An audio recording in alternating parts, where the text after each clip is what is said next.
What's up, Buck fans? You are entering the realm of the aftermath on the 102.9 The Game Broad Street, South Street Radio.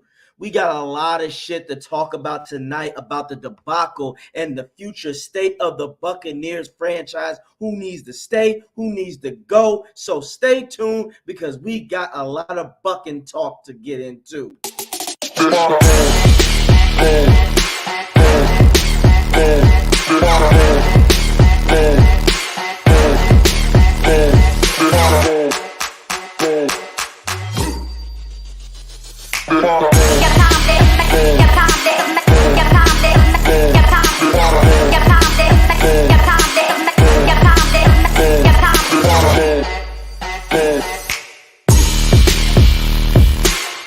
Holy Jesus. What is that? What the fuck is that? What is that, Private? Yeah, that's right. What is that? What the fuck is that? That is what we have been saying ever since we have fallen from the grace of being 3-1 entering the bye week. What's up, Buck fans? AJ Turn Up here with another episode of the Aftermath on 102.9 The Game Broad Street South Radio. How y'all doing? I'm hyped because not in a good way, but it's more of a I'm just irritated. And as much as you Buck fans are, we're just done with the bullshit. We're done with it. We're done with this mediocrity bullshit from the coaching staff, some of the players. I know you guys are frustrated after this asinine loss. Flabbergasted, bamboozled, hoodwinked. It's time to move on from Bowles. If any of you out there had irritable Bowles syndrome, it's all good. I had it too. I'm sick of this shit. I'm really tired of always losing at the last minute when we could have walked away with the lead. Walk away with a victory. Now, what did I say? If you need to, go back yesterday. I said on the Bucs pregame what the Bucs need to do to take care of business. Did they listen? No, they did not. Now, for all you people out there talking about, well, Rachaad White got 100 yards, fuck all that. The Bucs did not do their diligence. They came out smoking at first. I'm thinking, okay, Canales is finally wised up to the bullshit, and he is beginning to pass. He's beginning to do his thing. Nope. What happens when Baker gets hurt? That was it right there. We fell apart. Now, I'm going to tell you this right now. This is a hot take for you. This is a real hot take, and I can't wait till Coach Slick, a.k.a. the British guy who's always fly, who's on standby, gets on here because I'm going to break this shit down. This is a real hot take, though. Baker had no business being in that game. I don't care what anybody says. Baker Mayfield should have not been back on the field. That was negligence on Bowles, which also shows why he does not belong as the head coach of your beloved Bucs, guys. Sick, terrible. First of all, if he's hurt, you could see after the first couple series, he was not the same, and it took him a while. Now, I know a lot of people will say, well, look at what he did. No, this was the time if you had to see what you have in your second-round quarterback that you picked in Kyle Trask. This was the perfect time to see what he has, to see what he can do. When he got in there, he literally, despite it being incomplete, it was a nice-ass pass. But this was the right time. And here's why I say that. Because what was happening throughout the game, Baker had a lot of bad passes due to his height. It always happens at the worst damn time. And I'm not here to tell you guys that Trask was going to light the world up on and just kill. But I still wanted an opportunity to see what he can do. With his height, all Canales had to do was simplify the plays, get a few plays out there to get him going, get him in the rhythm. And for all we know, he could have shredded this Colts defense. And the thing is, we more likely wouldn't have to worry about Trask getting the ball batted down and shit because of his height. Let's look at Kyle Trask's height, folks. I think Baker is like 6'1", 6'2". Kyle Trask, let's look at his height. The guy is 6'6", 6'5".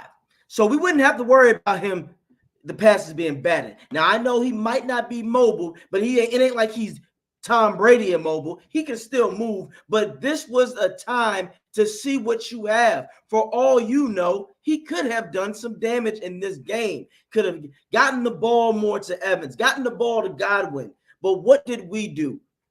Because Bowles is so desperate, and what he did was just flat out negligence and criminal of allowing this quarterback to get out there and possibly put himself at further risk, and more than that, mess up the chemistry of the team. He lets him go back out there, and the first few series after that, we didn't do anything, and you could see it in Canales' play calling. Canales was just going back to the good old run when it wasn't even effective as much as it could have been. If they would have done the passing like I had mentioned and the plays that I can constantly put out there, Rachaad White could have had about $160, $170. You know why I say that? Because they would have been so hell-bent on stopping the Bucs passing attack. Then that is when Rachaad White could have went off. Or better yet, if Trask is in, and let's say that the Colts defense wants to sick the dogs on Trask. If Trask is with them not knowing much about him, that's where Canales could have designed certain plays to get to make them pay for that. It's not. We got to stop with and act like, and we got to stop acting like that Trask is this horrible, awful player. First of all, we never know because he never had the opportunity. And when it comes to this, a coaching evaluation, can you really take Bowles serious? I know people saying, well, he would have beaten out Baker. Not necessarily. We cannot put anything past Bowles when it comes to his coaching evaluation. On defense, maybe, but as someone to evaluate quarterbacks, no, absolutely not. Absolutely not. Kyle Trask should have gotten that opportunity. This was his moment. I do believe that I want to see what he could do. Baker, you already know what you get out of him. Baker is a mobile guy. He is a guy who can make things happen on the run. And we were forcing it yesterday, forcing it with Baker. And it didn't show up until later on, but by then it was too late. All right, we got Ben Cornett with the comments. Well, if the Bucs believed in Kyle Trask, then they would have never signed Baker Mayfield, in my opinion. They even hired Canales specifically for Mayfield because of the style of offense. That is true. But look at Ben. Again, I just said it. I don't give a damn at this point what Bowles has to do in evaluation. For all we know, we could be sitting on something good here. And Bowles just doesn't know what the hell he's doing. Canales doesn't even know what the hell he's doing. Look at it like this. While we were down 10 in the fourth quarter, we're still trying to run the damn ball. When you have Mike Evans, when you have Chris Godwin. So this coaching staff right now is in a flux. I don't know what it is. I know what it is. I know what needs to happen. But before I get there, I just want to break things down some more. Baker should have not been out there. You're putting this guy at risk. If he would have got hit, or let's say, God forbid, someone rolls on him, now at that point, Bowles, you would have had no choice but to start Trask. But at that moment, I would have said you should have been fired right then and there, because you are putting your job over the health and safety of your quarterback. You should have at least let Baker sit out a few series and see what Kyle could have done. And if Kyle plays real well, then, oh, well, Baker, you can sit down, you can sit this game out and relax, and we got you. At that point, your health and safety is our concern, because we're in a shitty division. We're still in this fight to win the division. At least let him rest. Now, I know they said his MRI came back negative, but that is not the point of this. The point is, this was your opportunity to see what you could have had in Trask, and you guys blew it. You guys blew it. Hell, Bowles, for all you know, Trask could have been the one to help save your ass.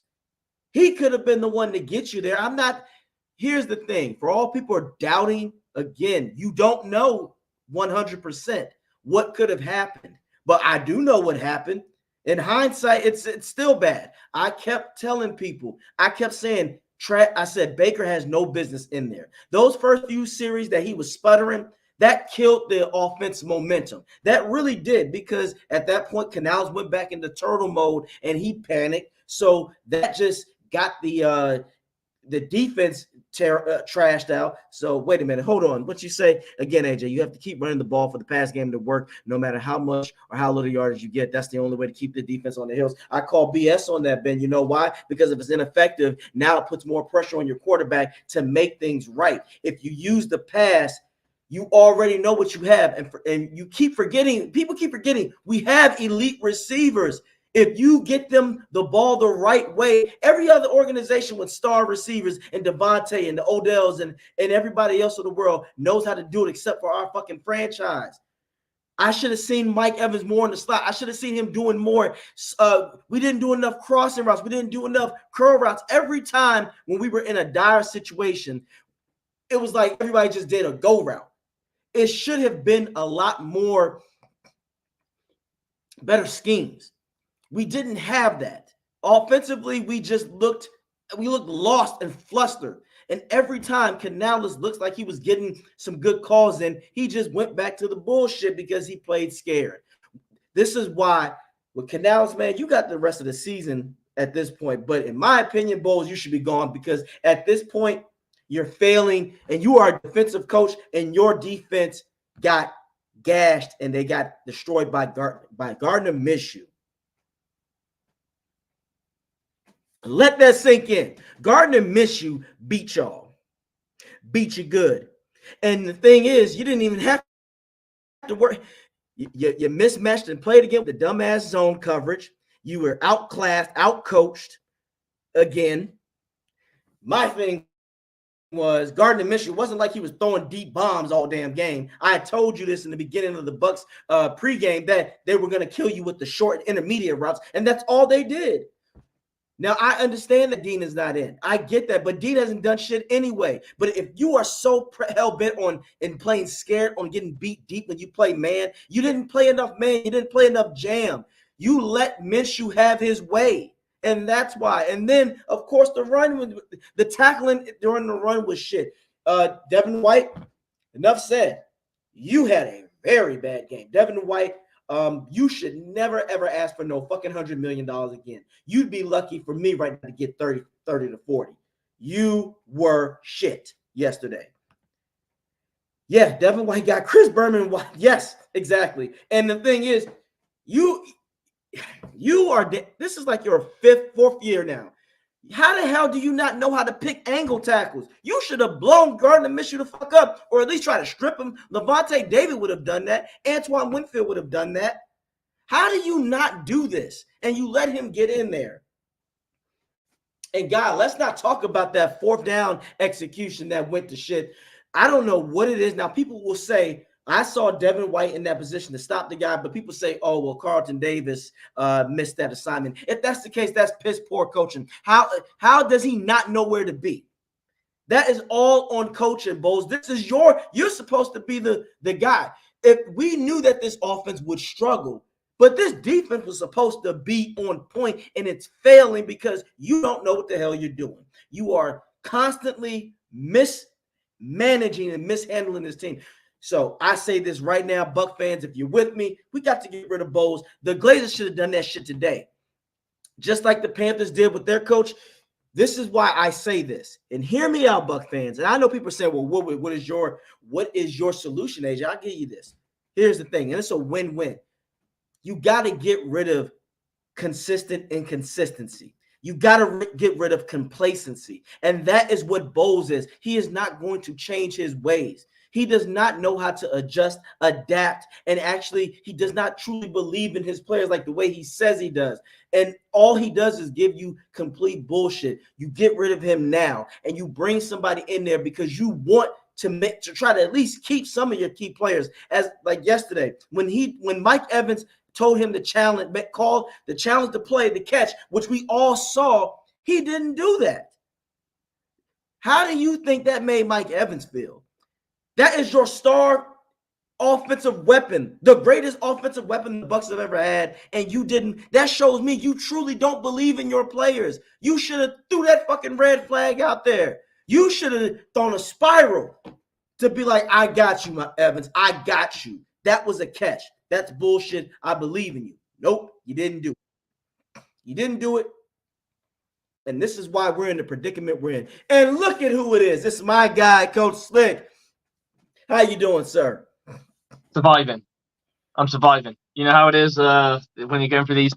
This game reminded me of the old Bucs games where I'm just sat there enjoying players' accolades rather than, oh, look at that dude made a really good play. Look at that. I wouldn't even look at the team anymore because it's done. Yeah. Because, I mean, don't get me wrong, the division's still alive, which is insane. It shouldn't be, but it is still alive. I mean, it's still alive, but do you at this point, do you really have any confidence in Bowles? Do you really, truly? And remember, the last time the Bucs played the Panthers in Carolina with the interim coach, we lost. We only put up 3 miserable ass points. Are you really, for this Bucs organization, if you had to ask just a random fan, and by the way, guys, we're going to get Slick that interim coaching job because as you can see, the Bucs are in dire need. So I need you all to go check out my video and help get this man, spread the word. But back to you as a professional coach, minded Coach Slick, do you truly believe in Bowles at this moment to go in there and take care of a bad team after this debacle? Well, it shows you one thing. The missing presence of Levante David is huge. Like, it cannot be understated just how good that man is for this team. I think the problem Coach Bowles has was there's players on this team that he's extremely loyal to that have probably either passed their prime or never really amounted to what they were supposed to be. And I think he has a level of loyalty to some of these players. And one of those players is Devin White, because some of the stuff that he does is inexcusable. I mean, when I teach tackling, and you got to understand that my level of football that's coached is probably close to middle school, high school football level, realistically, right?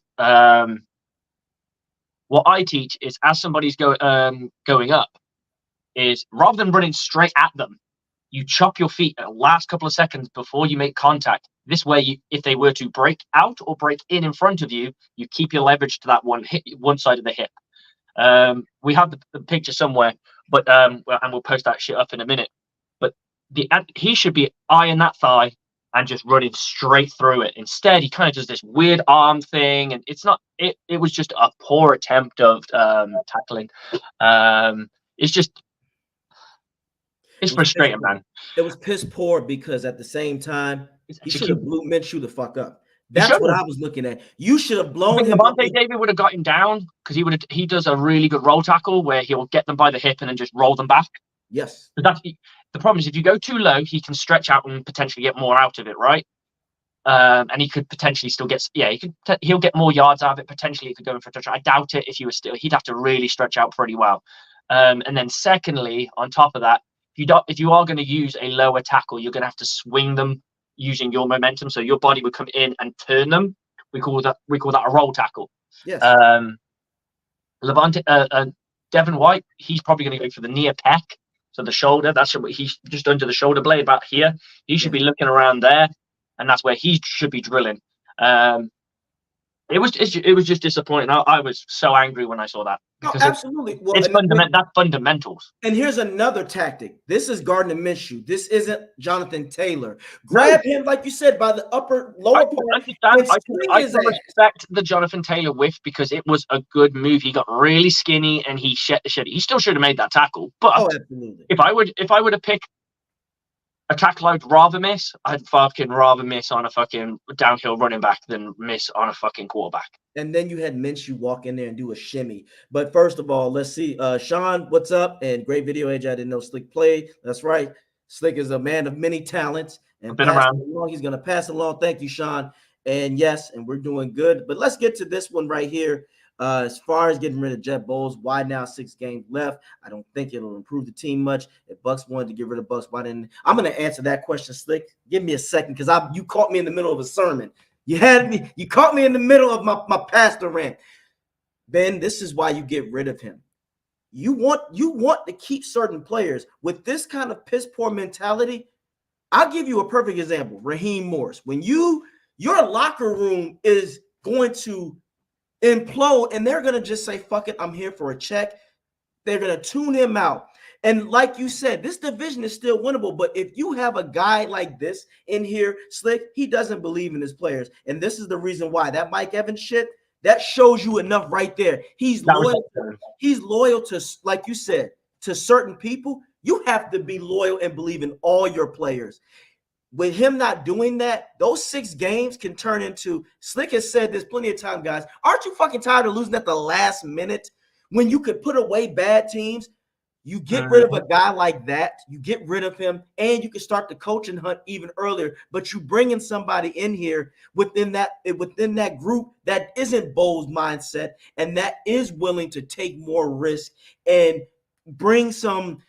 You have to bring some kind of high morale to this team. If anything, I said this before already. Now, Slick, either way, it's a win-win for the Bucs because they're going to have to reboot anyway. Canales, you are the interim head coach. We want to see what an offensive-minded guy can do. You have somebody on Bo's staff pick up the slack and call defensive shots and see if he can switch it up. But now you want to see what this team can do the last 6 games when they're ran by an offensive-minded person, because an offensive-minded person, Ben and everybody else, is willing to take those risks. Defensive guy like Bowles, he's too cautious, as you can see. This is why, hell, that new spark, a lot of teams in history of the NFL, when they get an interim coach in, they start doing better. So let's see what happens. You know what you're going to get. There's definitely proof in that. I mean, the Raiders have done it so many times. They've scraped into the playoffs with an interim head coach. Then they go get the actual guy they think that's going to change their fortunes, and it doesn't fucking work. I mean, look at Rich Bisaccia. Right. And the entire team wanted him. If you ask the team, God, they all went to bat for him. We want that guy back. We want that guy back. And they went, you know what? This guy, Josh McDaniels, who's a failed head coach in the past, we're going to go for him. We're going to go for him because he coaches really, really well. Yep. But for most of his career, he's had Brady. What's he done without Brady? Thank you, Slick. And another thing, I love how people. This is why title, Slick, don't always mean shit. In the States, unfortunately, Slick, we have this thing where we call, everybody is so harped on narratives. Just because you're in a position doesn't mean you qualify or you're that good. Josh McDaniels should have never been able to get another fucking job. As you just said, certainly not that kind of money. It's certainly not kind of money. And when you have and that's the problem. Sometimes owners, they're looking at sales instead of the morale of the players. When those interim coaches make you believe again, that's what happens. And Sean has asked a really good specific question. Has Bowles lost the locker room? He has frustrated the locker room. I'll tell you this right now, Sean. If they lose against the Panthers and they lose in a bad way, he has lost that locker room, because not only that, you have lost a divisional rival, an opponent. And now if they win, and let's say the Saints or the Falcons win, now you have dug yourself in the deepest of holes. So yes, he cannot lose anymore. And again, here's the thing, Bowles is not even holding his end of the bargain up on the defensive side anymore. We used to be able to count on the defense. Yeah. Now the offense in a way is actually doing their part better. They're still slowly but surely, but now this is why I say, Slick, if I'm Glazers right now, Bowles, you're through. Get the fuck out of here.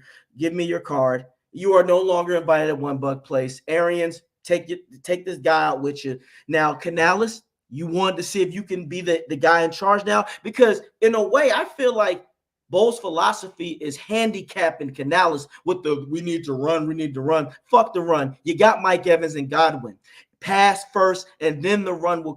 I said this before you got on here, Slick. If they would have done what I said in the passing game, do you know that Rachaad White would have had like $170? And here's why I say that.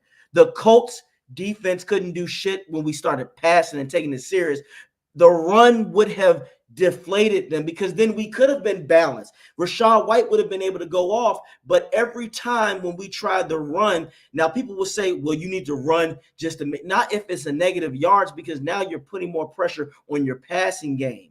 You're putting more frustration, and where it has to be perfect. If you pass, first of all, this is a passing league. You have Evans and Godwin. Get them involved, because then if you get them more involved, other guys will go off.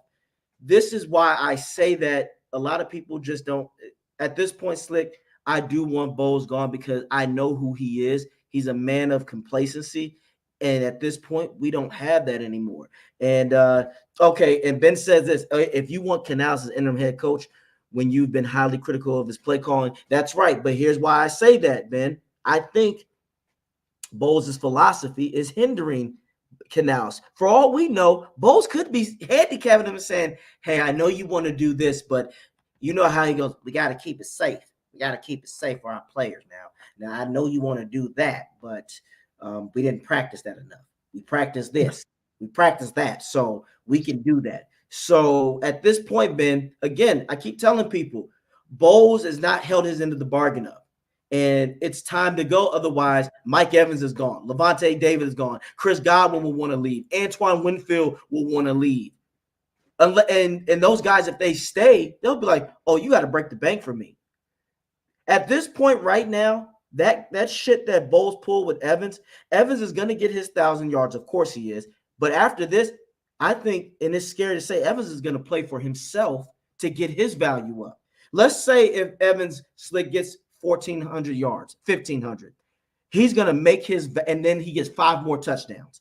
I mean, he's on 9 touchdowns already, which is pretty decent. Like, I mean, Yep. One more, you're talking about a very good season, right? You want to average about a touchdown every other game, yeah, because that's 17 games. You want to get into that ballpark figure of around about 8 to 9. So he's already on the average track. Yep.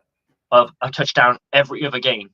Yep. If he can add to that, and he just goes, what, we got 5 games left. If 6 he can games. get 6 games left. 6 games left, right?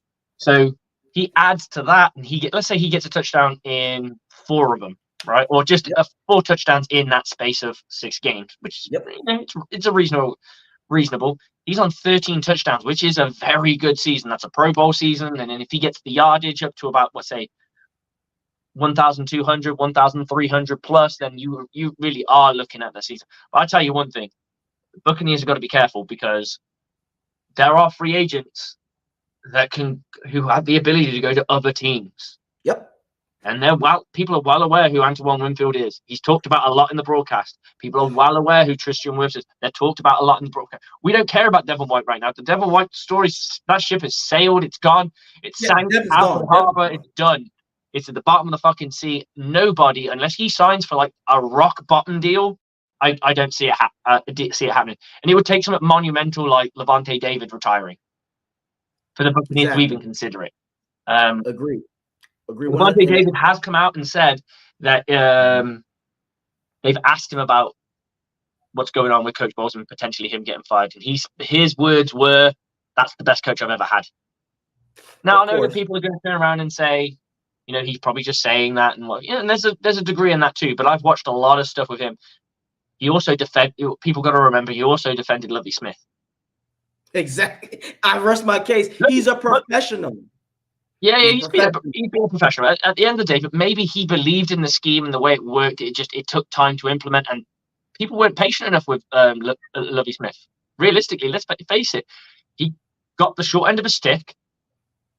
He probably should have done better. Unfortunately, I'd say the biggest mistake Lovie Smith made was trusting Josh McCown.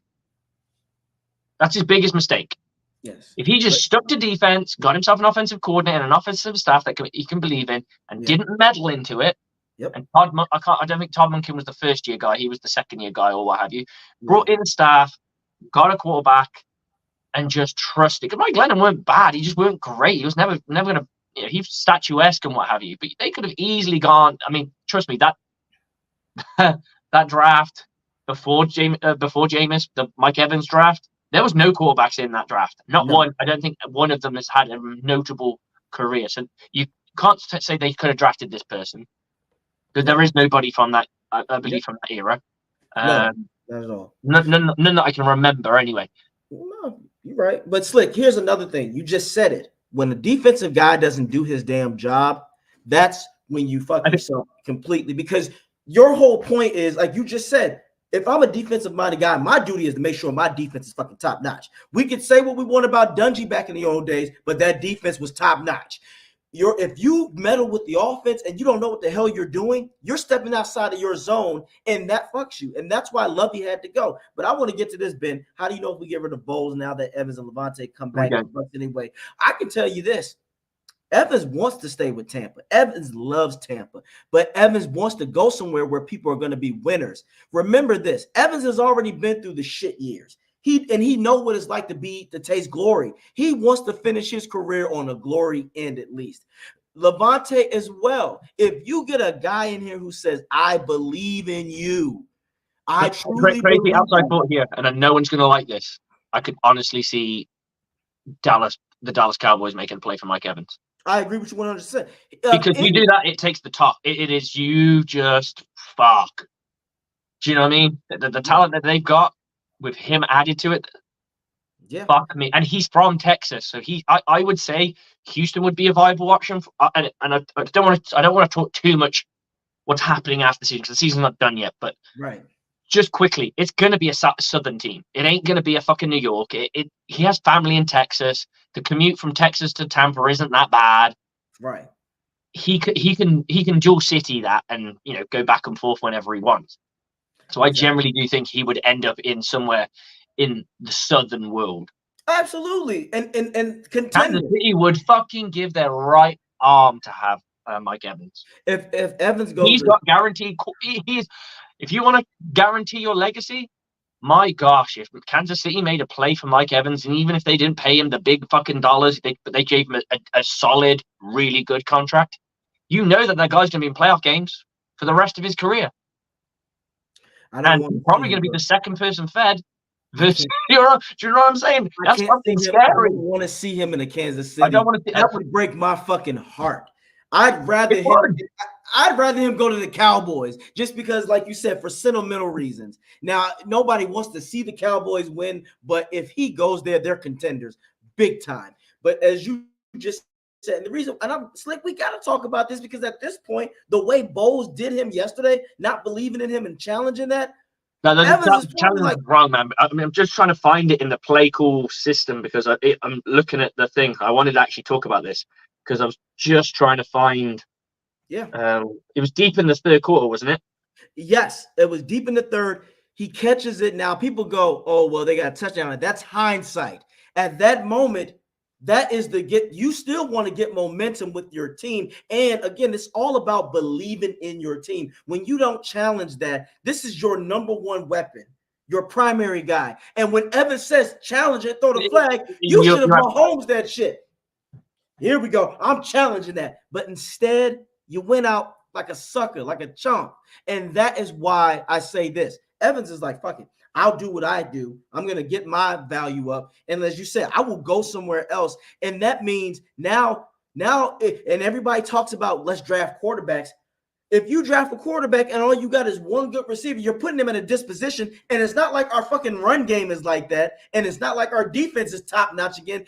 Guys, stop guessing. You're guessing about this draft shit. And even if we do get somebody, there ain't that many CJ Sprouds out there in the world. You have got to stick with what's right there in your face. Hey, most people CJ Stroud is the second best quarterback out of that draft until now. And we had those lovely, those awesome guys from Texas. They were the Texans who loved their Houston team, and they were fucking fun guys to have on. Yep. They were saying, yeah, we are getting second best. Everyone, it's like if you go through the day that Patrick Mahomes got drafted, it is littered with people going, what the fuck are we doing? We already have a quarterback. What the fuck are we doing? Facts. There's a couple, and the beauty of it is you can edit what you say, and obviously you can see when someone's edited. So there's loads of people going, this guy's going to be an absolute stud, and they've changed to what they've ever said. Someone's commented underneath going, dude, we know you fucking changed it. It's like, love it, because at the end of the day, he was not a sought after guy. Like, if you even watch the draft, they go, oh yeah, they got a guy, but they were a bit puzzled that they went that early. They'll go, okay, this is the guy who's going to have the keys to the kingdom in a couple of years, and they're going to get him up to speed or whatever. And they did, and it's fucking paid off massively for him. No one saw that one coming. No one saw that Patrick Mahomes from Texas Tech was going to be the ball of the ball of quarterbacks right now. I sure didn't. I can be real. I can be honest. But No, as you no, said, it's a guess. And at this point, but again, Mahomes was set up with a good quarterback. He was set up with a good coach. He had a good offensive team. This is what we're saying, Bucs fans. You're gonna pick you're gonna have it because good quarterbacks have probably died in franchises and never to be seen again. Exactly. And someone can turn around me. You're confident, right? You go to.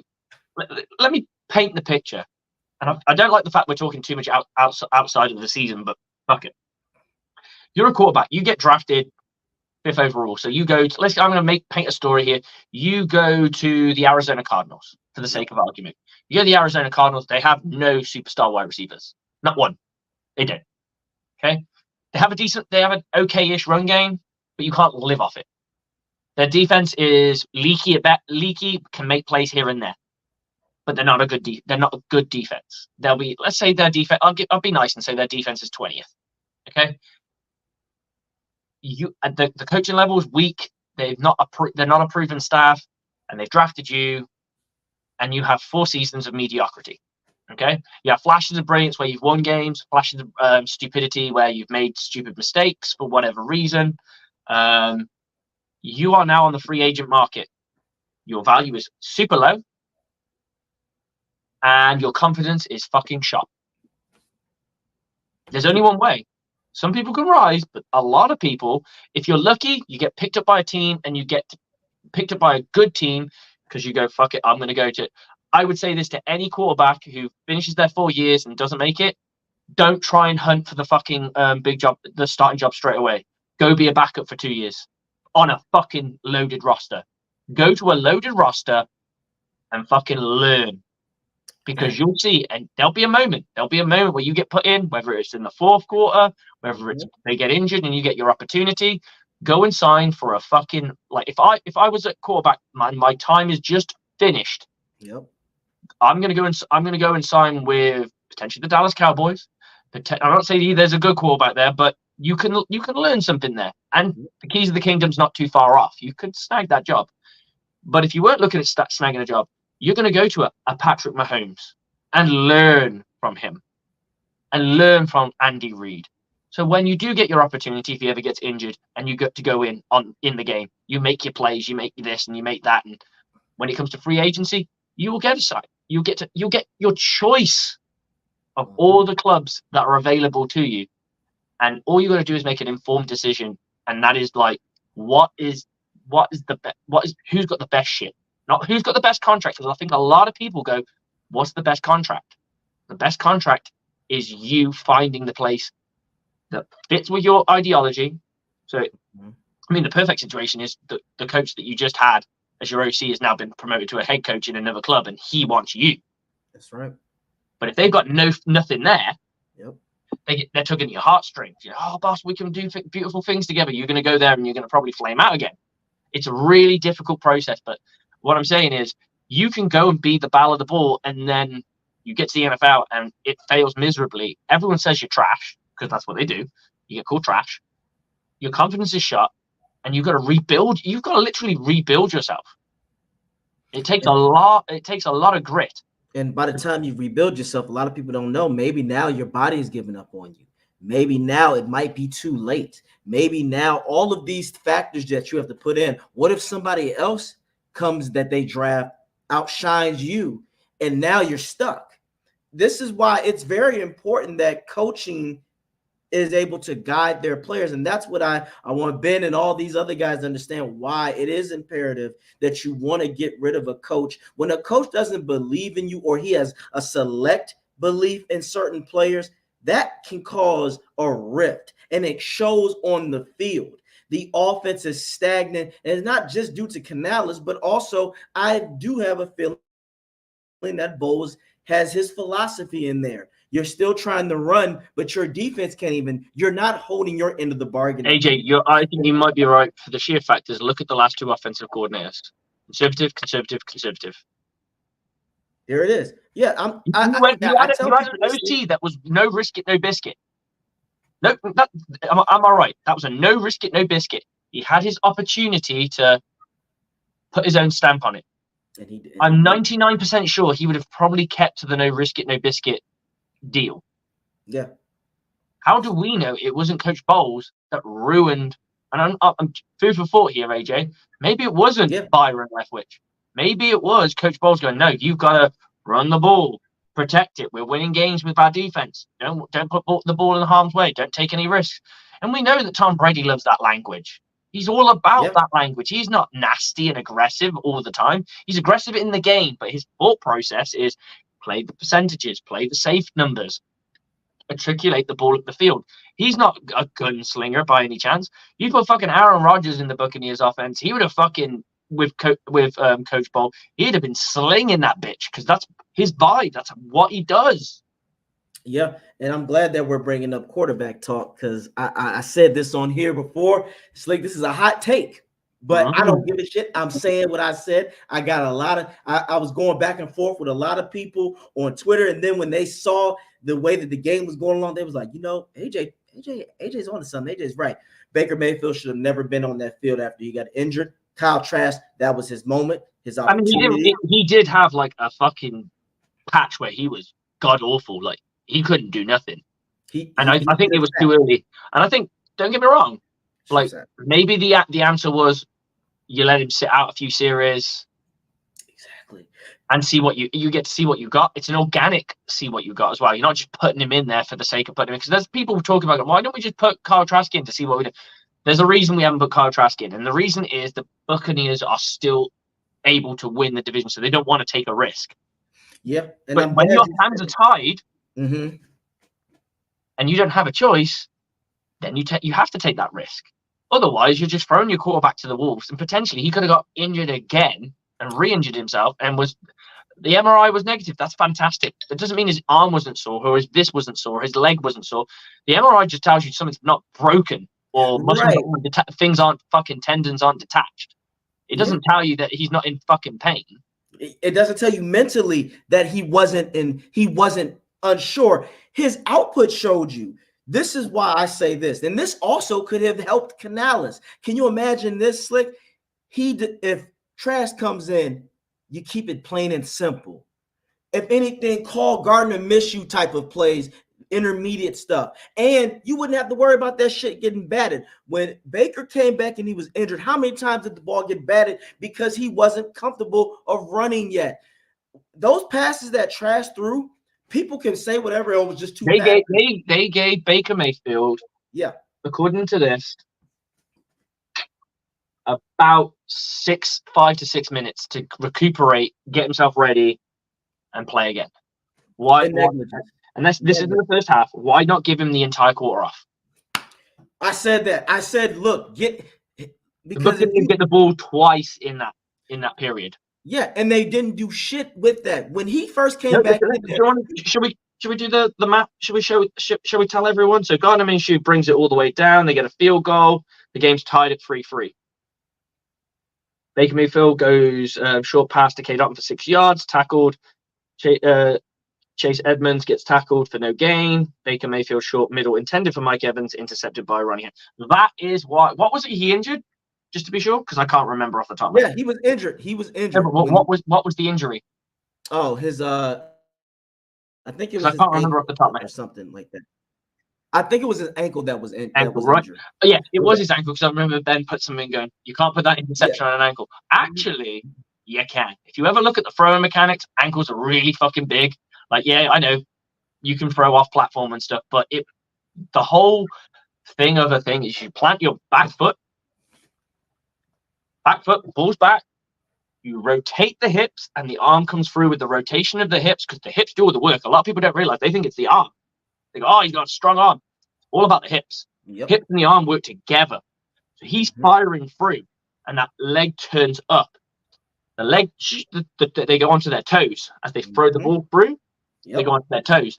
If you've got a bad ankle, you may not want to push that very hard, and you may not want to plant your foot as hard because your ankle. They probably juiced that thing up, I reckon. Oh, absolutely. Look, I guarantee you it for a while, right? And what do you get? On that shit. They drug that shit up. What's the one thing that's going to happen? You're going to have to learn how to throw off that foot that you can't feel anymore. Facts. right? You're going to have to learn how to not refrow, but like get that feel right, which means your first few throws are, guess what? An experiment, in my opinion. You're right? getting and you're guessing. You're guessing. Well, You're you're estimating. feeling it out, aren't you? You're going, Yep. oh, yeah, that doesn't work. Interception probably could have happened because he was thinking about his fucking ankle. I agree. And how am I going to throw the ball now that my ankle's not? I can't plant it with my foot anymore. I can't plant as hard with my foot when I go into my when I try and drive the football in. Facts. All that kind of shit, man. And Canales' the time off. Yep. And let it go. Yeah, Canales' play call was shit. It went back to turtle mode because he was hurt. You wouldn't have to worry about that if you put Trask in. As you said, 5 to 6 minutes, Slick. That was negligence, and we can be real. Bowles was desperate. Bowles knows his job is on the line, but at that point, you shouldn't give a shit about that. It's the safety of your players because you can fuck that man's money up. As you said, what if someone rolled on that by accident? Now that's negligence. He's done. Yeah, right. He's done. And now you have to put in Trask anyway. With that being said, you were right. I would have set his ass out the entire quarter. Now, for me, exactly. You put him out there. I know he's competitive. You can we're just going to get you right. We're going to get you right. We're going to get you hype. We're going to get you right. And then you're going to go and kick some ass. That's what we're going to do. Let Trask have his moment. He's going to do his thing. And by God, go with the best Trask plays that you've got in your playbook. But the reason being is they don't know what they are. They have no fucking clue. This is what everyone wonders why backup quarterbacks do really well. There's a reason. No one knows what they're going to do because they have no tendencies. Backup quarterbacks have no tendencies because they don't have any film on them, especially when they've changed teams or they barely play. What exactly. Can someone turn around and tell me Foles' best plays by the first start he had? You know, the year that they won the Super Bowl. Right, mm-hmm. You're a defensive coordinator. He played a chunk of a game when Wentz got injured. He comes in, wins the game or whatever. I can't remember if he won the game or not, but he comes in, plays, and then the next game you've got to prepare for this guy. You have no idea. You've got to go off what they call for wins. And if you're an offensive coordinator, I'm doing the fucking opposite, just because. Yeah, and you might win a game that way. That's how like a team comes in and the backup quarterback wins a game. And everyone's like, "Oh my god, our backup quarterback is really good." No, he's just a backup quarterback. They got no fucking film on. They have no tendencies. They have nothing on him. Yep. Especially when they're a rookie, not a rookie in the league, but someone has barely played in the league. It's right. So difficult to get a feel for something. But I think some offensive coordinators want to try and overprotect the player, so they go super safe. And when you don't have a run game, realistically, we had a better run game in this game for sure. I will give that because he got himself a century. But statistically, throughout the season, we have not been a good run team. Yep, we have not been a good run. So you can't protect him with the run the way you could. So why you hear that, guys? Can't do it. So all these people again, Slick, we're gonna draft a quarterback. Yeah. Okay. What we're going to do, we're going to have to learn how to dink and dunk it until he gets confident. Exactly. That's what I would do. I would dink and dunk it. I play the percentages. I get the slants in. I get those 5-yard out breaking routes, the 5-yard in breaking routes. I'd probably do some sexy shit with the fucking stack. So you have one go in, one go out. So especially if you can find out if they're a man. Bit of emotion to find out if they're a man. Oh, you're a man? Fine. Watch this shit. Now I'm going to have one guy go this way and one go that way. And now your two DBs who are guarding these guys have to crisscross each other unless they're smart enough to communicate properly. I'm going to put it to the test. And I might just get what I want out of it. And here's another thing. We forget the line because Rick Hughes on Bucs Live, which you got to check out on Tuesdays at 9, he says that the Bucs line is designed for the pass. It wasn't yesterday. I know, it was not yesterday. We could have been. Baker we don't know that many sacks. We were. It was almost like they went, today we're going to be a run stop it. We were going to be a run blocking team. Yeah, but Baker, the passing was fucking abysmal. Yeah, but Baker was, I'd say 80% of that. Oh, he howled. Like, anyone who turned around and went, Baker lost the game. I was like, yeah, but Baker didn't. Baker fucked up yesterday. But this, I think about Trask being as tall as he is. He's 6'5". If you just have him throw, and he got a solid deep arm, throw that shit to Evans It's not going to get batted. And as you said, Canales just keep the plays simple. Dink, dunk, then take that deep ass pass because now, as you said it, they don't know what he's going to do. They don't know his tendencies. And for all you know, you put Evans in the slot or you put Trey Palmer out there and he blows past because they're going to be like, well, Evans is going to be a safety net and that's the guy. Palmer's like, I'm wide open. You throw that shit over and you don't have to worry about it. There were moments where we dropped balls for sure. And I agree. But we didn't drop enough balls that you can turn around and say that was the reason. And so we were talking yesterday when I did the post game show, and there was a bit of arguing going of why we lost. So some people thought it was the defense, some people the offense, and I've always said I'm a big picture guy. It's fucking all of the above. Yeah, it's all of the fucking above. Did Baker drop the ball at a critical time? Yes. Was that the reason we lost the game? No. Do you know why we lost the game? Because we allowed them to score fucking 27 fucking points. Right. We shouldn't be allowing, like, this. Coach Bowles' team is known for not giving up that kind of yardage. And then, that much points. This isn't a great team. This isn't the San Francisco 49ers. This isn't, like, we've had better games against better opposition. And that's what we do. Like, we were playing down to this team. And cushion coverage, someone put up a thing about the cushion coverage, right? And someone said, can someone explain to me why you do this? I got so much shit for it. It was brilliant. I love it and I'm a logical person. So I explained the reasons for it. And they went, yeah, but it didn't work. And I went, I never said it would work. I fucking said, what this person put, can someone with football IQ explain to me why we're doing this? I said, the principle of this coverage is to protect the sticks, to protect the ball and let them pass it short. Because you're saying, I'm going to give you the underneath, but you damn sure ain't going to convert it. Now, sometimes it does get converted because someone runs that nice angle and it just pops through. It happens. I said, the issue is, and then someone's like, but they ran this on 1st down too, and they showed me the thing. And I went, yes, but I am actually responding to a picture that said 3rd down, but okay. I would say this. I wouldn't call that. I wouldn't call it on 3rd down, to be honest, because I'm always a believer. I want my guys moving. I want my guys' feet going. I want because at least then I can correct their feet. Yeah. I can understand why he does it, and I understand the logic behind it, but I don't think it works personally, and that's just my personal opinion.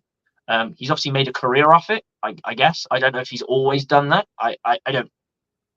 I don't watch enough Coach Bowles stuff in my life to know everything that gentleman's ever done, but it's not working with this team. It just does not work. And the brilliant part was Colton Davis gets himself a pick. And what does he get a pick in? Zone. And then, but what does he do? He falls to the ground. Falls to the ground. That's a pick 6 by any other. It was in the flat. I'm thinking when I saw him, like, oh, he's about to house it.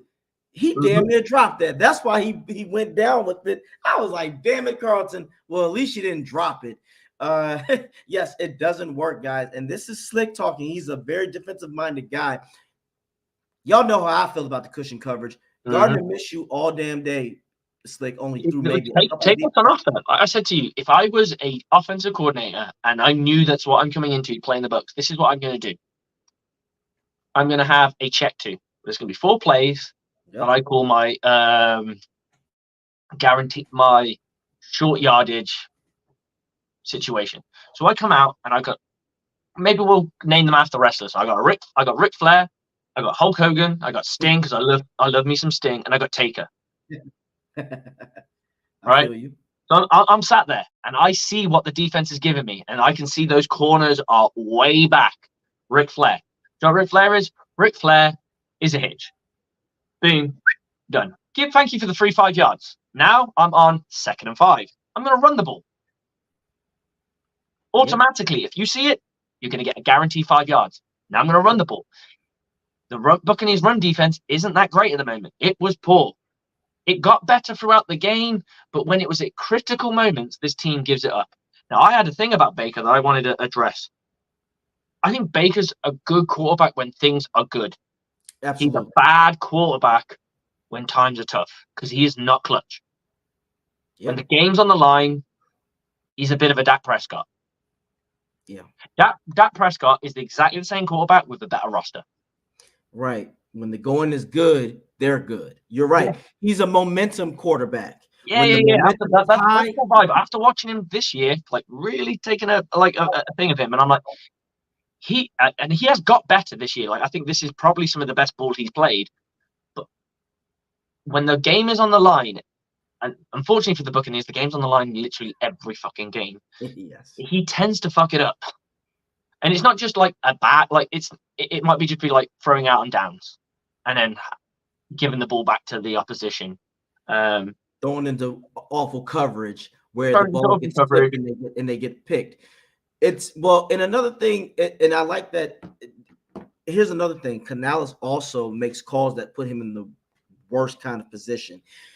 Don't make him a pocket quarterback. Sometimes he needs to run the ball out. And on that play when Wirfs got beat on and he fumbled, they should have not allowed him to be in the pocket. Or if you're going to have him in the pocket, the play should have been out like that. He should have had a call where he only had 4 yards to get.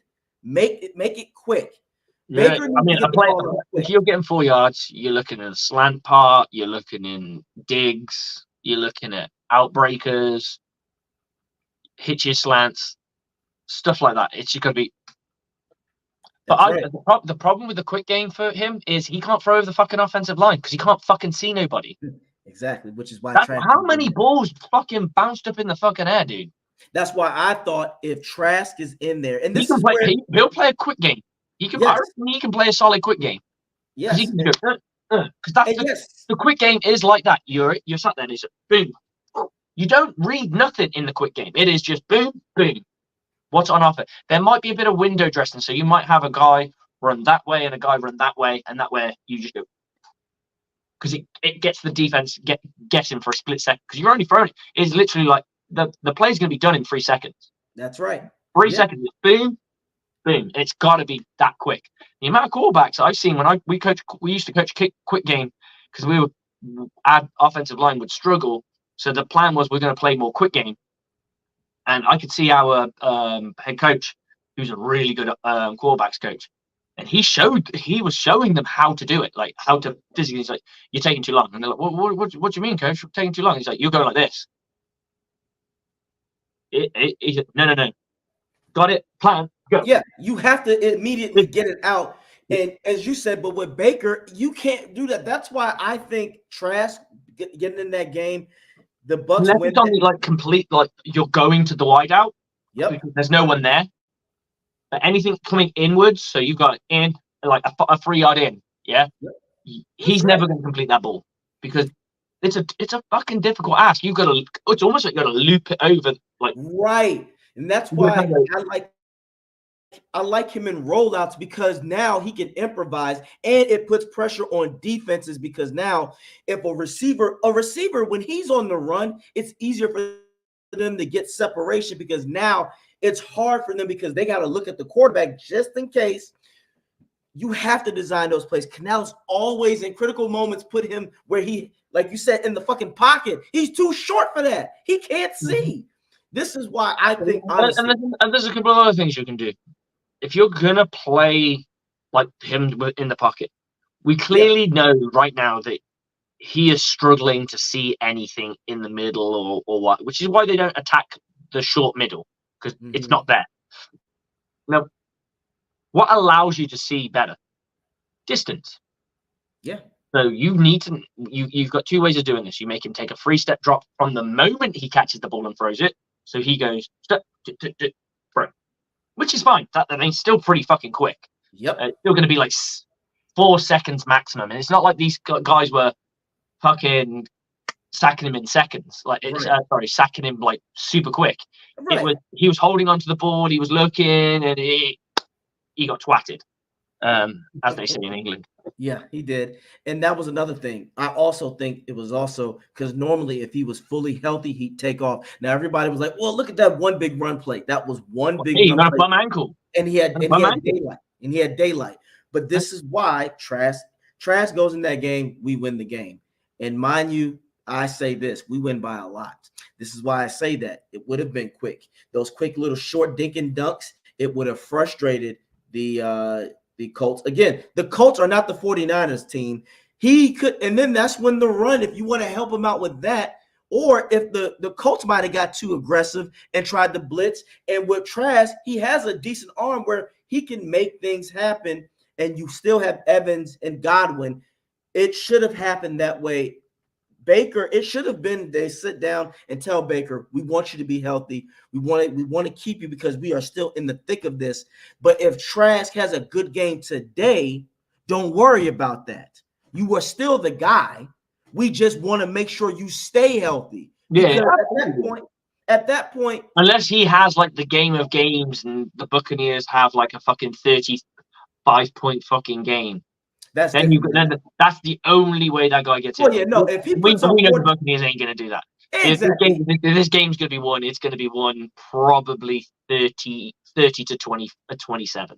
I agree, or 6 points at the most. And again, yeah. If Trask drops 40, I'll be like, Baker, just nurse that shit, and we'll you're gonna take a look, right? Because yeah. And that's why I say this. I say it like, oh, this is a good one. Thank you, Christopher Cole. How you doing, by the way? If they fire Bowles during the season, then Goodwin could be his interim. I don't want a defensive guy in here anymore. Harold Goodwin is the run game coordinator, right? And I want an offensive guy because he is. He's the assistant. Hang on, give me a second. Casey Rogers is the defensive run game. He is the offensive run game coordinator. Yeah, I don't want a defensive guy as the coach. But he is an offensive guy. Yeah, okay. Yeah, I want offense slick. This is why we need to take risks. And I like what you said. If Byron was handcuffed because of Bowles, I will literally tag Byron and make an apology to our video and say, Byron, I'm sorry, but I truly don't think that. I just think that Byron didn't know what the fuck he was doing. But okay, do you want me to go through Goodwin a moment?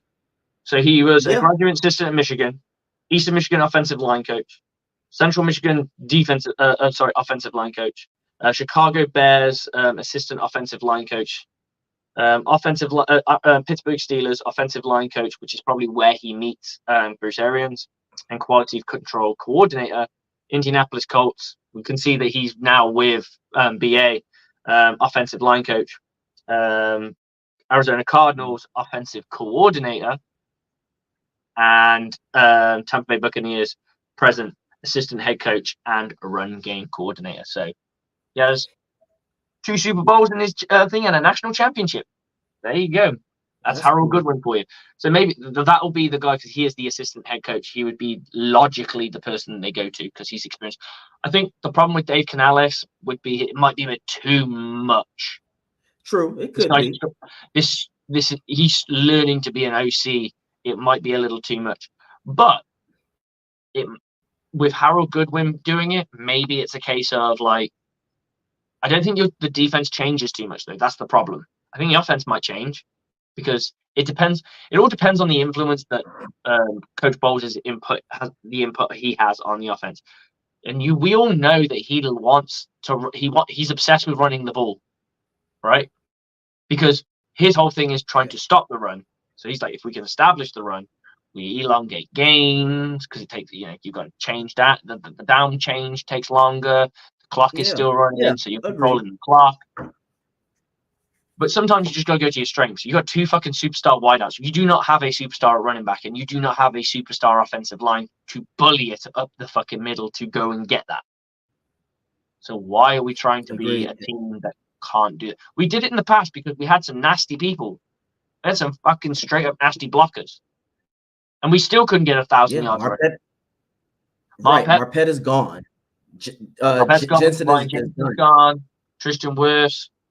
Obviously, he's still there. Donovan Smith was always a better run blocker than he was a pass blocker. That's always been known. He's never been a bad run blocker. So it was the passing that was hella suspect. It was the passing where we went. Yeah, and here's another thing. This is why I say defensively it could change. You know why? Because now the coach will be more open-minded to the players. Because that's something that I think is missing with Bowles right now. He won't listen enough. and you get him out of there, players can say, hey, they can have a bigger voice and go, this is what should really work for us. This is what we can do. And now it's not a coincidence that when he listened to his players against the Titans, they win. Now, granted, the Titans are not a good team, but neither are the Colts. So how come you don't listen and don't give me this I'm scared to get beat deep shit? If I hear that again, Slick, I'm going to just tell somebody you don't need to be a coach then. Because if that fear, if you're fearing the unknown, something that hasn't happened, that's insane. You got to try it first. McCullum was getting shredded every time he stuck. Every time he was 5 yards back. This and he is all can't I tackle. His tackling is awful. Oh, his tackling is piss poor. The amount of times I saw him watch JT go past him and he went, oh, I better go make this tackle there. Because it's like he's looking. I went, dude, don't go fucking looking for the tackle. Just go in there. And if you don't come up with it, it's better than me watching you on the fucking sideline going, look at him go. Yes. Oh, exactly. There he is. Fuck, I better chase him down. I was like, no, just fucking get in the pile, fucking find the body and just fucking drag it fucking down. A guy like him, I'd say, look, either you play hard or you get beat. We're going to find out, but I damn sure I don't want you thinking. I want you to do one thing. Stop him and do the best you can. If you get beat, fuck it. I don't care. At least you tried. But again, like you said, if I see his neck do this one more time, I'm going to be like, look, you're going to be sprinting, and every time your neck is going to be doing this. You're going to have to do this every time but you're putting him out of position. You're putting him out of position, and that's Bo's fault. Now, that is another thing. Again, I keep saying it, but I want to reiterate. Bowles is not held his end of the bargain up. Look at you using all these words. Reiterate. I think that's the first time I heard you say that. Yeah. Oh, I always use. I'm rubbing off on you. I'm rubbing off on you. I just think that when we said from the beginning, before the season even started, Bowles has got to keep his end of the bargain on defense. He has failed that. And you said this at the beginning of the season. You were like, look, we were talking about this, like the build of the season. It's like he can get away with keeping his job if the offense is poor, but his defense is just like, what was it you said? Top 10. You got to be top 10. He might win top 5 at the time. No, I said top 5. I'm sorry. It has to be top 5. It has to be top 5. We are literally. I think I said top 10 would probably be enough, and we kind of met in the middle. Yeah, top 5. But now it's top 10 defense right now. No, it's mid-tier at best. Now, this is why when people say, well, you want him to finish. No, when you have guys like that finish and they know that their job is done either way, that's a sinking ship, and the captain is just sitting back buying time. Now, I know people think we're in the thick of it, but again, do you trust this guy? The only way that season would turn around is if Bowles does something that we know he doesn't. He's not open-minded. Next game against Panthers, I'm sorry, Slick, 65% man. If Bryce Young gets, and this is why I say this, who the hell do they have? CJ Moore is not there. They don't have any top you can play a man concept and have a double up. Just play 2 man. Just do that. Cover 2 man. The problem is it does give you a few issues with your blitz package because you can't blitz as much because you've got that extra person. But there are ways around it. This is why I like 2 read. Obviously, you read my resume. 2 read allows you to do a lot of different things. You can play the run. You can do everything. It's all reading off the number 2 wide receiver. Mm-hmm. I don't know if you're familiar with 2 read. I'm familiar. Now it's a newer concept in football. Yeah. It's not been around. I googled a lot of your philosophy and concept afterwards because I wanted to know what I'm talking about, and I want to know how to stop certain plays. Now on offense, you go against the Panthers, you should be passing to set up that run because they know if anything right now, this is where it's going to test, okay, Baker, are you fully healthy or not? Because I'll say this, the moment that Baker is starting to look sloppy and the Bucs are down double digits against the Panthers, I'm pulling him. I'm pulling him, and Trask is coming in because at this point, you can't, Bowles, you can't sit there. We need to see.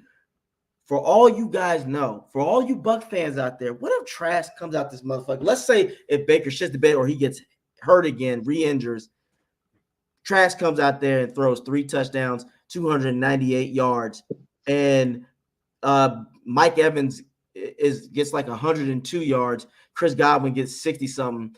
And hell, fuck it. Let's just say he runs one in. This can happen. We've seen him in the preseason. I don't think it's gonna happen, dude. I don't think the reason why I say this is because of the advantages. In a way, the funny thing is Canales, I know why he likes Baker, but with the injured Baker, you can't do what you normally would do. Let's see what Trask is. Trask is a tall guy. You don't have to, and it's not like people acting like that Trask and Brady are like, no, they same build, but Trask is a little more athletic. He can run. I've seen him. Yeah, because he's still young, right? He's naturally gonna have more. A fucking 25-year-old's gonna be way more athletic than a fucking 40-year-old man. If you're a 40-year-old man is fucking beating you to the spot, someone's gonna have some conversations. Facts, and I'll say this: I guarantee you this: if Trask was the one who threw that ball when we was going against Detroit, Evans would have had the easiest 90-yard touchdown of his career because that shit wouldn't have been batted down. And if anything, Trask would fit this offense because the line is built more to protect the pass, and you can design dink and dunks. And more than that, you can keep your receiver route running simple. You don't have to make it complex. At this point, don't make it complex. Get out there, catch this fucking ball. You know what they need to establish, and it's crazy. They need to establish one receiver in the pass and a shotgun to always have a shallow crossing route. I say this because you need that safety net. How many times did we see against the Colts where everybody just ran a go route? No, you want that.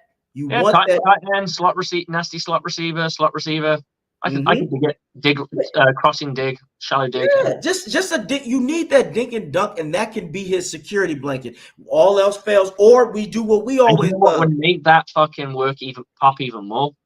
What's up? You wheel out the running back, because I'm about to say that.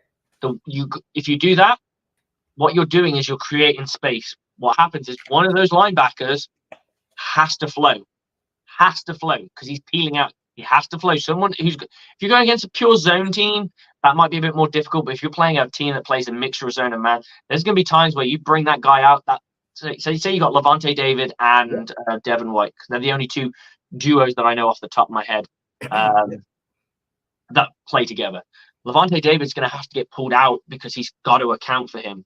So what happens is, especially if you've got a slot receiver on the other side, what's going to happen is this other linebacker's got to play the shallow dig, and that shallow dig is on, because it's a lot harder to come down and defend a play than it is when it's shallow. You're linebackers usually at 4 or 5 yards. You got a guy running at 3 yards.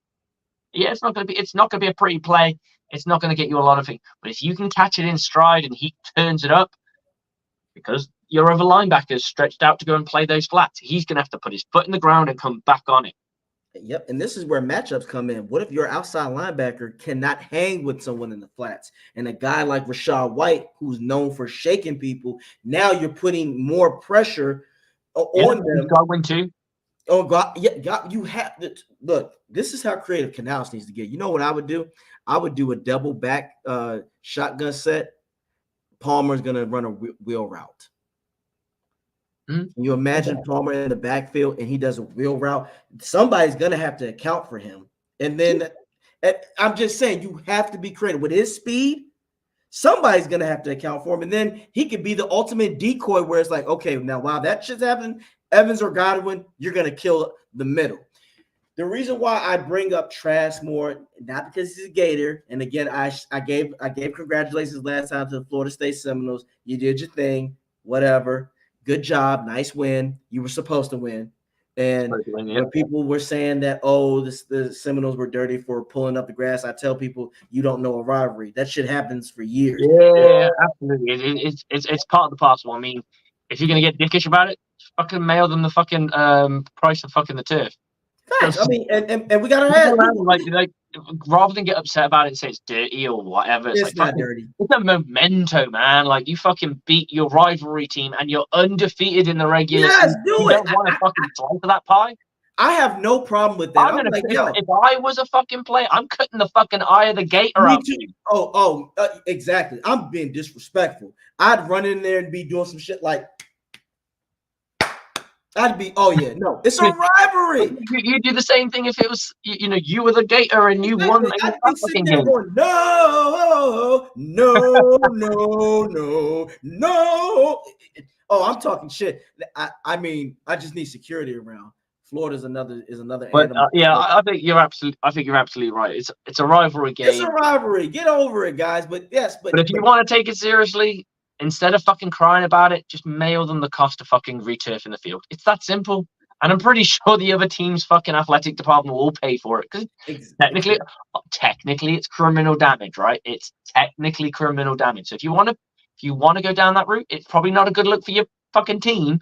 But if you facts. want to go down that route, instead of crying about it, get the police involved and say, look, there's a fucking video evidence of this motherfucker taking a knife to our field and cutting out the turf. Can we do something about this? Done. Then it's over. Exactly. Then call it a day.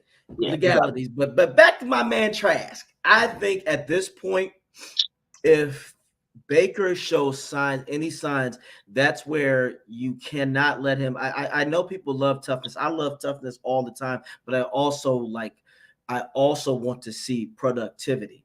Now, if he can't be productive, and by the time he gets there, because a lot of people are saying, well, AJ, look at what Baker did. Yeah, but by the time he was coming around, the game was over by then. Oh, well, they had still made major mistakes in multiple parts of that game.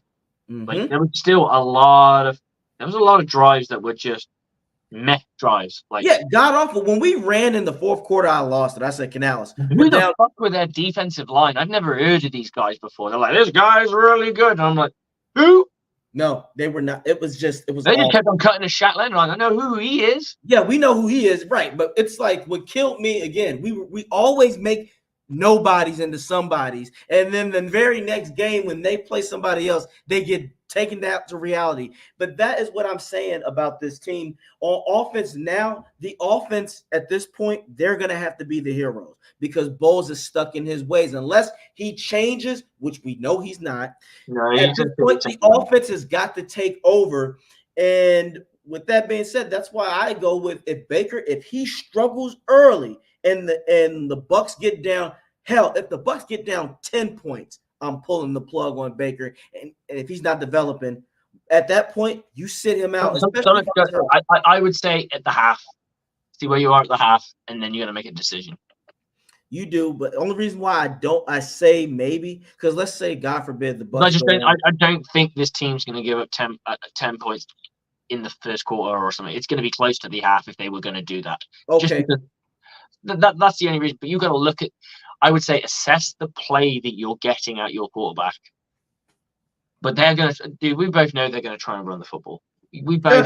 Yes, we know. We know. Let's not kid ourselves. We know they're going to try and run the football. Because they know they're going up against a weaker team and they probably might have some success. And if they do have some success, they're going to stick with it. And Baker Mayfield is going to be limited. And we're going to try and win the game by slowly matriculating the ball up the field. And we'll probably beat the Panthers. And I think we'll beat the Panthers. And we'll beat the Panthers 17-10. And which is fucking disgraceful. We don't know how to put people guaranteed because this team plays down. Yeah, they don't play up. They don't want to knock anyone out. Why? I've said this. I've seen so many teams this year make these wild wins. Like Green Bay beat somebody quite recently that they had no. They beat Detroit. They beat Detroit. Yes, they beat Detroit in the Thanksgiving game. You couldn't make that shit up. The one game that probably those guys want to fucking win is probably a fucking Thanksgiving game. Nope. The curse still lists. There's always don't play those games anymore. What are they fucking doing? Leave it alone. Yeah. They go and beat a fucking really good football team. And now all of I was like, why can't the Buccaneers have that moment like where we giant slay somebody? Because we've done it in the past, right? We've done it with Jameis Winston. We've beaten teams that we have no right to beat in the past. It has happened. This year and last year, it was like we only beat teams that are shit. You remember the year of 2020 when we beat the Packers? It was like, oh my God, we beat the fucking Packers with Aaron Rodgers. That was insane. And I lost my shit that day. Yes, I definitely remember that because we embarrassed him too. We embarrassed him. He was picked off, and we capitalized every time we did it. It was a great day. And then you got the Raiders game. I know the Raiders weren't that great at the time, but it was a signature win because we went to Las Vegas, I believe. Oh, yeah. Well, more than that, yeah, we went. It's like this. Under Aaron's, we went in there to kick your ass. We went in there to fuck you up. Bowles, we just want to get out alive. We want to do what we have to do. We want to walk away with the win. We don't want to fucking we don't want to charge away with. We don't want to run away with it. With this team, the Panthers, you should be able to put up at least 30 points, minimum 30 points. They won what? They won one game this year. Yeah, they're still 1-8, 1-9 now, 1-9. Yeah, 1-9 is some shit. You have to. If this is why I say this. Now, if Baker blitz, I want to see like 45% blitz. I agree. That's why I said I want more man, because Bryce has nobody to throw to, so there is no reason to have him sit there all day. You know Bryce is gonna dink and dunk us. Bowles, change that. Make him throw that deep pass that he doesn't want to, or that one split second that he tries to do it. Canty goes in there and knocks him on his ass. Which that's another thing. Man coverage makes quarterbacks hold on to the ball a bit more, because you're waiting for them to get open. You're hoping that they get open, so you end up. And this is why I like two-man, because two-man allows both sides of the field to be defended pretty nicely, in all fairness. The weakness of man is short routes will kill it. But you can't live off short route percentage all the time, which is why press man works, right? Press man works because you can play more aggressive and you start to kill that game. Of course, you've got to work out when they're in it and when they're not, which is why sometimes it works and sometimes it doesn't, because there's no universal coverage. I'll tell football fans this. There is no universal coverage that works every single fucking time, because if that was the case, everyone would do it. And there's no offensive play or offensive run play and offensive pass play that is guaranteed to work, because there's ways to fuck everything up. Yep. The issue is it's dialing up at the right time when it's needed. Yep. For the situation. Agreed. And then you got your athletes versus their athletes, and you'll win some, you'll lose some. You know, that's just the beauty of this game. But a lot of people seem to think you can just go, well, we'll just run this and that'll win. It won't, because I've said this a million times, and I've said it in every fucking preseason speech I do with my unit, or when I was the defensive coordinator. You're probably looking at this scheme going, oh, this could be better, that could be better, this could be better, this could be better, this could be better. Oh, in my old team, if you've been on another team, oh, in my old team we did this and that worked, right? We're a free stack, and I believe the free stack is a fucking awesome defense. And I'll tell you right now, that free stack up and down the country is winning championships, but that free stack is also on losing fucking seasons. My defense, up and down the country, it's winning fucking football games. Up and down the country, it's winning championships. But also up and down the country, it's fucking losing. It's the players and the execution of it. You can have an average scheme, especially at the lower level. Obviously, it needs to get sharpened at the higher levels. But you can have an average scheme. Well, I knew a guy who ran a spot drop cover 3, which means they just literally ran to sections of the field and sat there. They won a championship. They won a fucking championship, and they had a very good defense, and their defense was considered good. Yeah, because it was executed to perfection. Exactly. Arians no risk and no biscuit was nothing super complex. It was, I'm just gonna throw down the fucking field to stop it. And when you have Gronk, AB, Evans, Godwin, OJ Howard, Brait, you know, that makes things a lot. Fournette in the backfield. And you have your line. It was too much. Yeah, it makes things very simple. But when you don't have that, now you look like you're improvise. Now you're the improvising coach who's got to go, right, okay, I got to do this. I got to add this in there, and I got to change this route to this instead. We still have that deep go. Well, we'll have that deep go, but we'll have underneath it something else to do this. And this is where offensive play calling and offensive creation of playbooks gets exciting and interesting or creative. Because that's the bit that really shows how good of an offensive coordinator you really are. It's easy to run a fucking any team if you've got to just, I'm going to go on Madden. I'll fucking download the Buccaneers playbook from 2012. I'm just saying. And I'm going to fucking implement that. And if you've got the players that can execute it, you will have success with it. Yeah, and now that we look at it, we're still surprisingly in it because Insanely our division surprised. is shit. But now at this point, I don't want him here anymore. But I say this, I ask you this, because we're gonna get more in depth, guys. Now, I hope you guys are still tuning into the aftermath on 102.9 Game Broad Street South Radio. But I want to ask you this. So let's say the Bucks do manage to get a win now, but it just feels like we're not controlling our destiny, because now we got to hope to God that Atlanta and the Saints lose. That's what's frustrating. Here's the thing, and this is how I broke it down. This team, every time they get on an opportunity, so we won against what was our last win? Titans, right? So we beat the Titans. Everything's fucking cool. We're like, yeah, we're on the up. We're building. We just, this Houston team isn't as bad as we thought. This 49ers team is really fucking good, which they were. So now we go against the Colts. This was supposed to be the springboard game, but you know what else was the springboard game? And let's go through this season for a moment. Our last springboard game. So we beat. Here we go. I'm just going preseason. Atlanta We was beat our the last. Vikings. We beat the Bears. We lose to the Eagles, and we springboard against the Saints. And that's a rivalry game because we wanted it, right? We lose to the Lions. Yeah, the Lions are a good team. Their defense really kept us out. They really showed us. So our springboard game, first springboard game of the season, should have been the Falcons, who beat us by 3 fucking points. Yep. 13-16. That is disgusting. Yeah, I think that was the spiral. I could live if they just went rocket on us and they fucking blew us out and our defense had no fucking clue. I'd still be angry. Yeah. But 13-16, I mean, we couldn't score 2 touchdowns in this motherfucker. I mean, 2 touchdowns wouldn't have made no difference, but 2 touchdowns, Yeah. 2 touchdowns and a couple of field goals would have finished this game off nicely. Agreed. In fact, 2 touchdowns and a field goal would have won us the fucking game. Exactly. So then we go against the Bills. The Bills are a good team. We lose. Fuck. Okay, Texans going to be our springboard game. Nope, we're going to lose that bitch. So we've had 2 games where we're like, okay, this is the game to get back on track. Have the Buccaneers converted those 2 games, the games that they were expected as their springboard games, and the Colts is the next one? That's 3 wins. Where does that put the division? Where does that put us right now?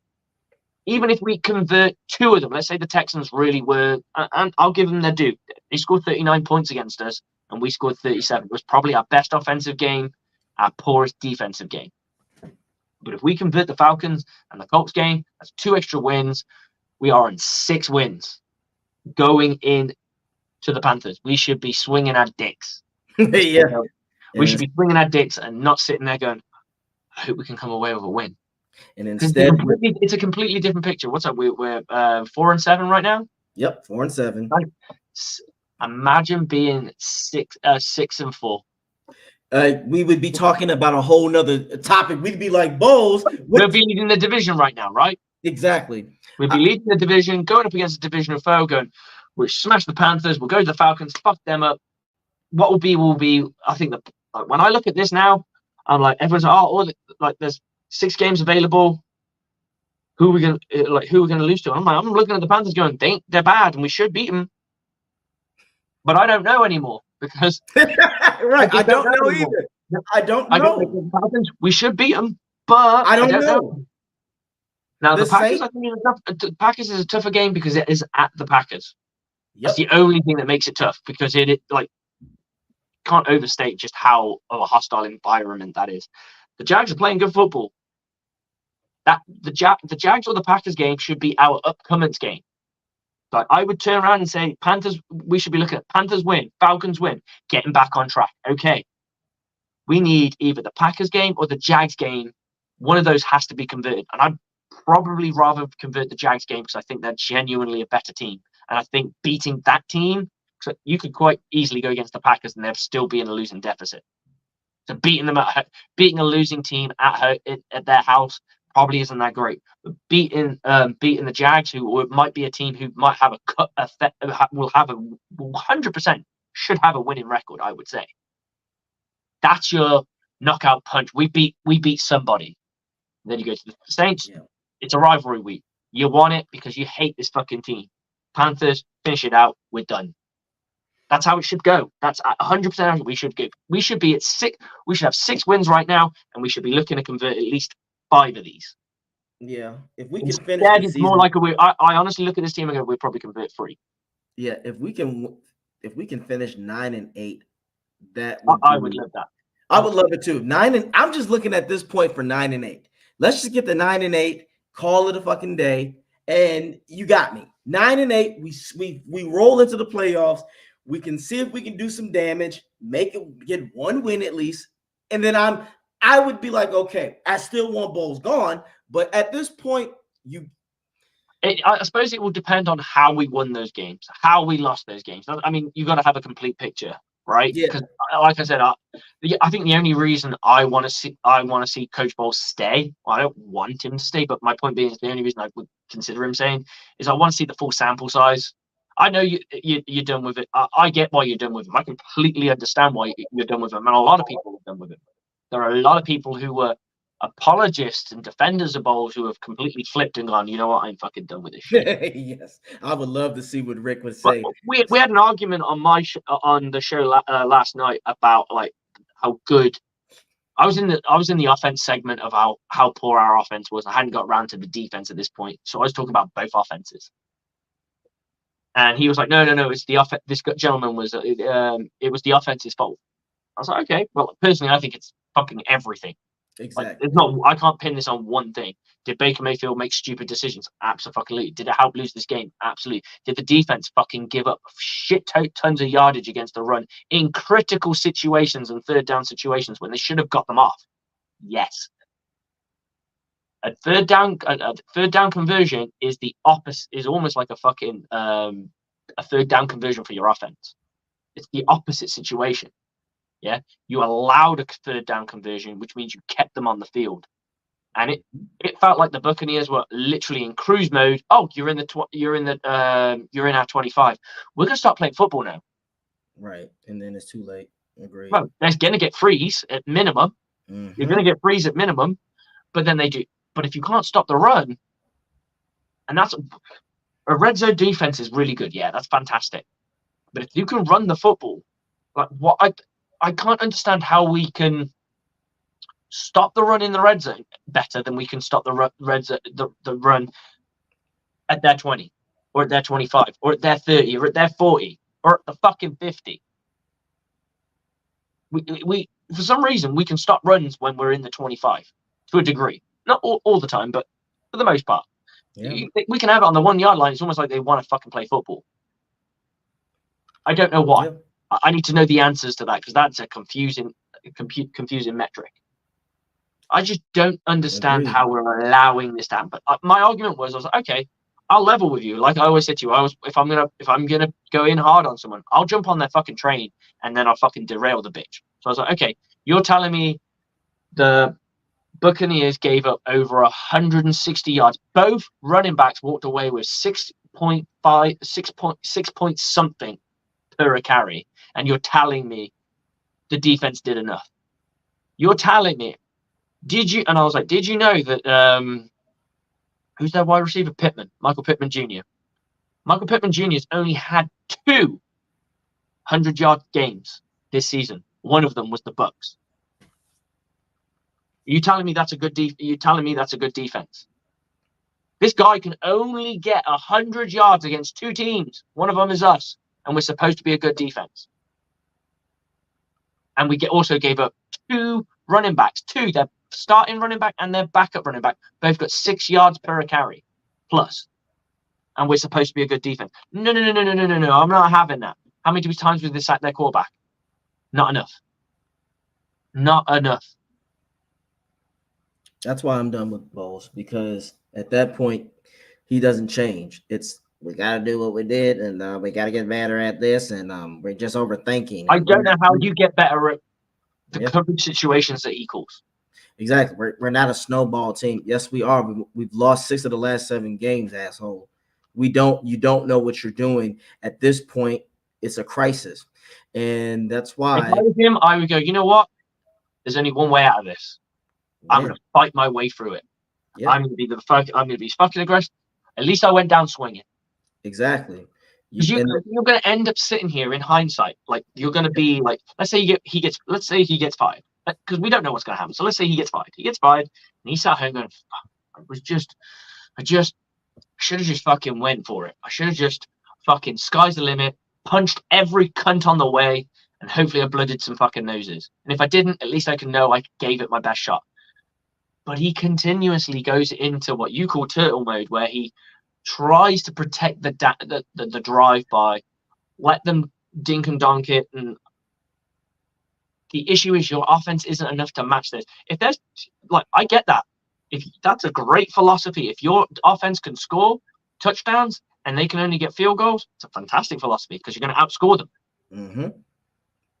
Or you get stops in key places and what have you, but your offense is able to convert more. Yep. Then yeah, that's fine. That's a great philosophy, but your offense can't do the job, which means you can either be conservative and let them matriculate the ball down the field and they kick field goals, and the game's still winnable late. But this offense isn't designed. This offense right now isn't capable of winning walk-off touchdown games. It's not capable. We haven't had one comeback. We haven't had many comeback wins. We've hardly won at all. So you now got to get into a point where, you know what? I'm going to throw every single damn punch I can. I'm going to put the players in the most aggressive positions. I'm going to go to Carlton Davidson. Carlton, what do you like? What's your favorite coverage? Give me your fucking favorite coverage. Your top three. Mm-hmm. Dean, what's your favorite coverage? Top three. What's your favorite plays? Top three. And I'm going to build my play calling sheet around that. Mm-hmm. And they'll all walk away fucking happy. And then I'll say to them, I'm calling the plays that you love to put. I'm putting you in the positions that you like to be in. Mm-hmm. Show me you can do it. And the thing is, I like that because the funny thing is when the coaches do that, usually the product is better because now you're free, you're more relaxed. I believe in that. I've been down in games massive. We were playing against a really good team and we're down by 25 points. And I said, right, cut the shit, guys. What do you want called? What do you actually like called? Mm-hmm. Oh, well, we like this, we like that, we like that. All right, I'll call it. I don't believe that will work. Personally, I don't think it will work. But I'm willing to call it because you want it. But you got to show me, because otherwise I'm going back into what I like calling. Show me. Sometimes they showed me, sometimes they didn't, because it didn't work. It fundamentally didn't work. The scheme didn't work. They were asking for too high, and it was the corners begging me to go too high, and they're like, "We need to go too high. We need to go too high." So all right, fine. But they didn't realize is we couldn't stop the run, and now we're putting a safety back. Yeah. For some reason, we couldn't stop. We were even worse at stopping the run. Gotcha. So I had to explain. I was like, guys, you do realize that once we're in this is you know what our biggest problem is. Yeah, it's outside run. And you think to fix the outside run is you want to put one of my safeties further away from the run play. And you are now the primary force defender. Because I used to have I ran in theory a 4-4. Yeah. Right? In theory. It's a 4-2-5 and two outside linebackers that are hybrids. And they are flexed out against the slots if they are in spread. If they're not in spread, then they just tighten up a bit closer to the line of scrimmage and play like a loose 9. Mm-hmm. And I was like, your answer is to take that loose 9 guy and stick him at safety position, and now you've got to make every tackle. And y'all are struggling with getting people down on the floor, and you think the best thing we can do is make you guys tackle more. Okay, let me see it. And there were times where we called stuff, and I'm like, "What do you like?" And they're like, "Oh, we like this blitz, right?" Same defensive front, same defensive shell package, but they liked certain blitzes. I was like, "Okay, let's do it," and they did because they believed it would work. They believed it to work because it was certain issues that we were having with the linebackers weren't fitting the run. So if you send me on a blitz, I can fit that run. What a lot of linebackers don't realize is I'm not playing you to fit the gap. So the one thing I heard last year, which frustrated me in the DC, was that they ran, but that wasn't my gap. That wasn't my gap. I went, you don't have a gap. What? You don't have a gap. You're a linebacker. You fit and flow. You fit and flow. I would describe your back. Everyone gets assigned a gap, right? Right. But for a linebacker who can move laterally, that's your looking hole. That's your open window to see what's going the fuck on. When that is not full, when that moves, when there's nothing coming down it and your open window is empty because they've moved away from it, you are now flowing to where the play is. That's how you play linebacker. Oh, in fucking deed. So this year, our defensive coordinator has taken the fucking gaps out for the linebackers. There's no gap written down for them. It's fit and flow. Good. Well, We've got that too many times, but it's not my gap, boss. They didn't run that. I got B gap. I don't have C gap. No, you don't. No, you don't. There it is, guys. I mean, as you said it, we just, at this point, we just got to finish the rest of this season out, and we'll just see what happens. Hopefully, some shit turns around. But if not, AJ Turnup, Coach Slick is here to help you vent and do the Buck football talk. But we will be back in a couple of days to break down to the Panthers and Bucs matchup. But again, we appreciate you guys for tuning in on the Aftermath on 102.9 Game Broad Street South Radio. We're going to let you guys go and get some rest, sleep off that moody Monday, and hopefully we can have a terrific Tuesday. But always, you can check me out on my show. It's about Buck and Time, and then go to my YouTube, go to my Instagram, and go to my page and link, and you can get some good merch. But as always, you take it easy and go Bucs. Go Bucs, bro. I'll see you soon, man. See you, my man. Okay, gentlemen, that is the end of the show on the Game Broad Street South 102.9. We are done for today. Go check out Rick's show. That is Bucs Live. That is a great piece of stuff. I may jump on there tomorrow myself. I've not been as committed to the gym as I should, so I need to get my ass down the gym and start working out a bit more, because I had a week off work and I kind of just enjoyed it, eating cake pops and drinking beer. So I need to get my ass down the gym and start getting back, because I don't want these players thinking they can outwork me. Yeah, don't let Daddy outwork you. That's the philosophy this year. I believe the defensive coordinator is on the same mindset as me. We're going to show our guys how committed we are to the game and how committed we are to our physical bodies, that they should not be shamed by us, because we are old ass men. Well, I say old ass. I'm 38 and he's 37, but there you go. But without further ado, guys, thank you for checking us out. Thank you for the comments, Christopher Cole, Ben. Go check Ben's stuff out. Ben's got some great stuff out. He has some stuff on the Friday. He does Face the Heels. I think that's today, which is a wrestling show. He's got Booking with Ben. I'm not 100% sure when that is, but that's a great show. And then he's also got his other stuff. So this guy is constantly pumping out content. So go check him out too. But without further ado, go Bucs on me, Bucs on free. 1, 2, 3. Go Bucs.